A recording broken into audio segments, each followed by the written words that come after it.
The Spirit JetBlue deal is officially dead. After 18 months of uncertainty, a federal judge has struck down the proposed acquisition. This should come as a relief to consumers, as it'll help keep fares down. But for JetBlue, this is an unmitigated catastrophe. The deal was designed to offer a quick fix to mounting problems. But now, no such relief is coming. So, where does JetBlue go from here? After years of middling market share and declining relevance, is there a way to right the ship, or are they just screwed? Well, it turns out, the carrier has one last, bold strategy that it seems poised to try. And while this strategy is risky, it could see them reap massive rewards. Let me explain.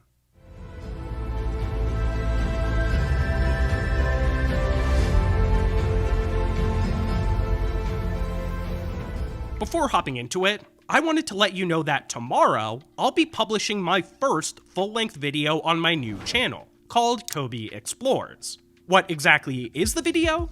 Well, Boeing recently gave me an exclusive guided tour of the new 777X cabin mock-up, and this video will showcase some of its never-before-seen features. I'm super pumped to share it with you guys, so make sure that you subscribe to Coby Explores so it hits your inbox in the morning. I'll leave a handy link to the channel right below that like button. Oh, and if the video's already out while you're watching this, I'll leave a link to it in the upper right. Alright, now let's get back to it. First, let's talk about why JetBlue wanted to merge with Spirit in the first place. There were two key motivating factors behind the deal. First, JetBlue was attempting to bolster its resources. In recent years, we've seen shortages emerge for both qualified pilots and new aircraft. By purchasing Spirit, whose fleet has a lot of congruency with its own, JetBlue could quickly gain new planes while also gaining trained pilots to actually fly them. But if you've watched my previous JetBlue breakdowns, you'll know the second and more important reason for the acquisition boils down to network expansion. You see, JetBlue first planted its roots in the American Northeast, and eventually expanded its operations down to Florida. But that's pretty much where the expansion stopped. The carrier has long struggled to push further west, unable to sustain meaningful operations in cities like San Francisco and LA. At first, this wasn't a big deal, since the aviation industry was highly fragmented and regionalized. But the years following 9/11 saw massive industry-wide consolidation. Carriers like United, Delta, American, and Southwest gobbled up smaller airlines, helping to expand their reach. JetBlue, however, largely missed their opportunities to do the same, and as a result, the carrier has fallen behind many of its peers in terms of fleet size and passenger volume. By acquiring Spirit, JetBlue would have taken control of their numerous West Coast slots, including those at airports like LAX and Las Vegas. This could have helped the carrier finally develop a robust cross-country network of its own. But now, it seems those dreams are dashed. The US Justice Department, backed by a ruling this week from a federal judge, blocked the deal due to antitrust concerns. It was argued that the $3.8 billion agreement would have effectively eliminated one of the two ultra-low-cost carriers in the US, and thereby would lead to reduced competition and increased fares. At the same time, the deal could have stifled innovation. Love them or hate them, but Spirit has undeniably been a force for change in the US market. They offer innovative, customizable ticket options, which has forced other airlines to diversify their offerings too. So now that the deal is dead, where does JetBlue turn? Well, it seems they're kind of boxed in. Its fares aren't affordable enough to compete with the likes of Spirit and Frontier, and its network isn't big enough to compete with the likes of Delta, United, and American. To make matters worse, the US market is already so consolidated that there are very few alternate acquisition targets for JetBlue to go out and take. It seems that if JetBlue wants to stay relevant, they need a major strategic shift. And in recent years, they've actually been preparing for just that. Instead of focusing on westward expansion, the carrier seems poised to expand east, with the aim of becoming America's first low-cost transatlantic carrier. Now, I'm sure that some of you will immediately point out that breaking into the transatlantic market is very difficult, and that's true.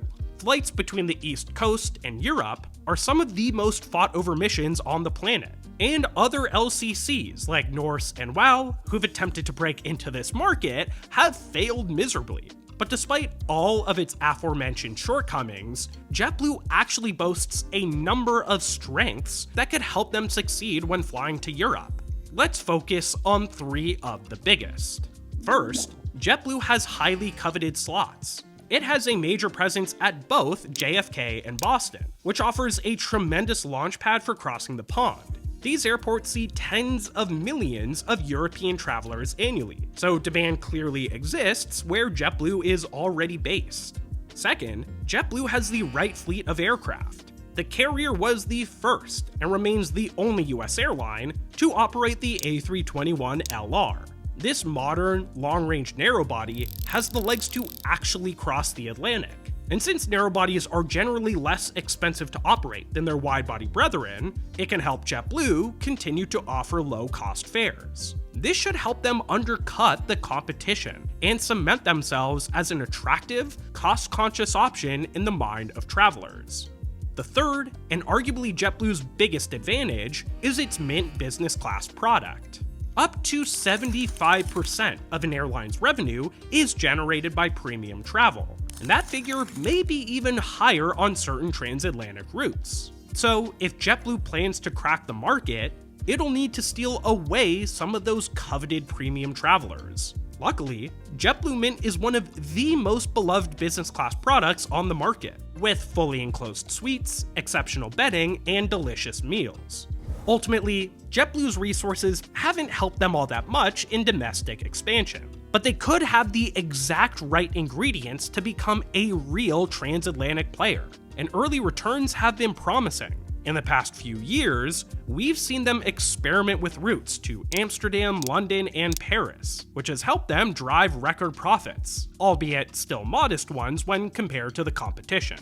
Of course, this sort of expansion isn't without its hurdles. While JetBlue has already locked down valuable slots in New York and Boston, it faces a very different reality in Europe, where many airports are operating near or at capacity. Just recently, the carrier engaged in a bitter row with the Schiphol Airport Authority when its slots were retracted for summer 2024.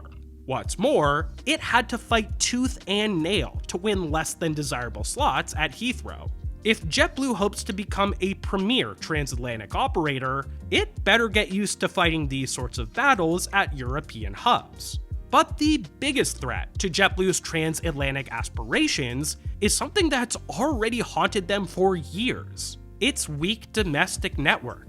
Having a strong domestic network is critical if JetBlue wants to feed passengers from across the US into its hubs in the Northeast, from which they can continue on to Europe. But we already know how soft JetBlue is in this area, and the downfall of Pan Am serves as troubling historical precedent. They too had a weak domestic feeder network, which limited their growth and jeopardized their business. Addressing this weakness may require JetBlue to form alliances or partnerships, but forging these relationships could be a challenge, seeing that JetBlue's transatlantic expansion is a direct threat to mainline US carriers. An alternative agreement, such as a code-share with someone like Frontier or even Spirit, could prove to be the best option, bolstering JetBlue's feeder network without the legal issues associated with an outright merger. At the end of the day, JetBlue will certainly face challenges if they continue to pursue this new strategic direction. But even so, it may remain their last best hope of staying relevant. The airline's location, strategic assets, and onboard offerings are all hugely useful, ones that could help JetBlue carve out a unique and profitable niche in the transatlantic market. So, what do you guys think? Should JetBlue continue a hard pivot in this new direction? Let me know your thoughts in the comments section below. Also, let me know if you've ever flown JetBlue Mint yourself.